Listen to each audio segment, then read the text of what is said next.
est votre état d'esprit à quelques jours de la décision du gouvernement sur l'abandon ou le maintien du projet de Notre-Dame-des-Landes? Ben, on attend. On a un peu l'habitude d'attendre des décisions, des résultats. Ça fait 10 ans que les gouvernements ont dit qu'ils allaient trancher et ils tranchent jamais. Bon, maintenant on pense qu'ils vont trancher. Mais on continue notre vie quotidienne sur la ZAD, la vie de vivre des nouvelles formes de vie ensemble.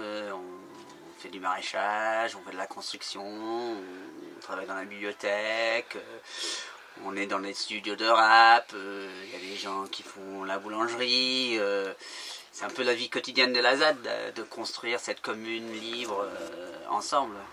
Donc justement, en cas d'abandon, comment voyez-vous l'avenir sur la ZAD?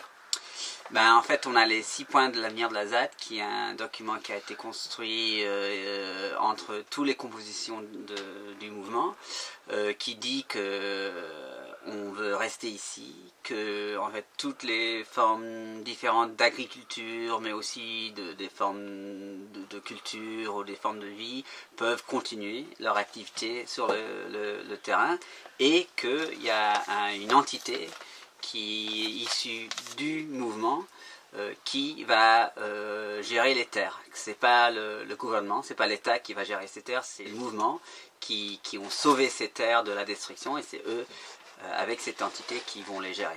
D'ailleurs, sur ce point, il paraît que José Bové jouerait les intermédiaires entre vous et le gouvernement. Vous savez, Bové a écrit un texte où il explique un peu sa vision des choses, qui explique un peu que ça pourrait être un peu comme au Larzac avec un bail empirique. Oui. Je pense que ouais, c'est sa vision des choses. Sachant que sur la ZAD elle-même, on travaille sur ces questions depuis 6-7 mois, sur ces questions de quelles sont les possibilités de formes juridiques et non juridiques qu'on peut utiliser ici s'il y a un abandon. Et comment voyez-vous donc sa proposition? La proposition de Bové, c'est rien de nouveau. Ça fait, t'es revenu sur la zone il y a 7 mois, parler avec le groupe qui fait ce travail-là. On avait déjà regardé ces questions-là.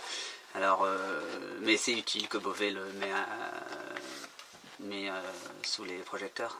Ouais, espérons que le gouvernement abonde en ce sens également, hein. Il n'y a rien de moins sûr, parce que d'après les dernières nouvelles, ils ont l'intention, malgré tout, d'évacuer la ZAD. Et donc, quelle sera votre attitude Ouais. Ben, on a déjà appelé pour le 10 février. Une énorme mobilisation le 10 février. Si ils abandonnent l'aéroport et si on sait pas, mais s'ils veulent expulser, on va faire ce qu'on a toujours fait, on va résister avec nos corps. Il y a l'appel pour occuper les lieux de pouvoir. Il y aura les paysans qui vont bloquer les routes aux alentours. C'est l'appel qu'on a toujours eu depuis des années s'il y a des menaces d'expulsion. Donc ensuite, justement, que vous inspire toute la campagne de diabolisation de la ZAD à laquelle nous avons assisté depuis la remise du rapport le 13 décembre? C'est quand même incroyable. Normal. Le gouvernement a besoin de créer cette image qu'on est tapis dans le mocage, qu'on est armé, etc. Ils ont besoin de créer ce monstre pour utiliser leur violence contre nous. Ils ont besoin de préparer le terrain pour qu'ils peuvent venir avec leurs flashballs, leurs grenades d'encerclement, des encerclements pour nous faire mal. La fin de 2012, les derniers jours de 2012 d'opération César, il y avait 130 blessés par les forces de l'ordre. Alors, ils savent qu'ils vont utiliser leur violence, alors ils doivent préparer le terrain pour nous diaboliser. Ils ont toujours fait ça avec tous les mouvements qui sont en train de gagner, tous les mouvements qui sont prêts à une victoire, ils font ça. Tous les gouvernements font ça. D'accord, ok.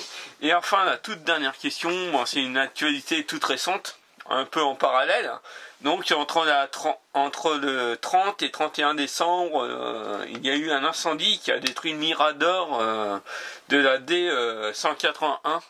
Donc, d'après vous, qui sont les auteurs de cet acte? On n'a pas encore regardé l'ADN sur les cendres. Non, on n'a aucune idée. D'ailleurs, on n'a aucune idée. D'ailleurs, j'ai vu dans l'Ouest de France que les gendarmes ne sont pas intervenus, enfin ne sont pas venus faire des constatations. Ah ben, on n'a pas eu de flics sur la zone depuis printemps 2013. C'est l'idée de cette zone, c'est qu'on gère la zone nous-mêmes, on gère les conflits nous-mêmes, on a des processus pour gérer tous les conflits nous-mêmes. Alors c'est normal qu'ils ne sont pas venus. Même si vous êtes victime de vandalisme, quelque part. Même si on est victime de vandalisme. Ouais. L'idée, c'est qu'on fait une justice communale ici, qu'on essaye de vivre sans les flics, sans le gouvernement, sans l'État, sans domination, sans violence. Et c'est ça un peu au cœur de la ZAD, cette idée de prendre sa vie en main. Donc la grande idée, c'est de faire de la ZAD une zone d'autonomie, quoi. Une zone d'autonomie politique, oui, pas d'une autonomie en termes de nourriture, etc.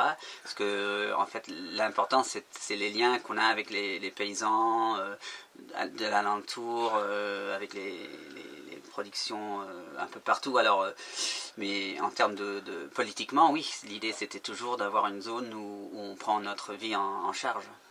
Et enfin, qu'est-ce que vous avez ajouté en parole libre, si je puis dire? Qu'est-ce que j'ajoute en parole libre? Vive la ZAD! Bah merci, très bien. Sur ce, bon courage.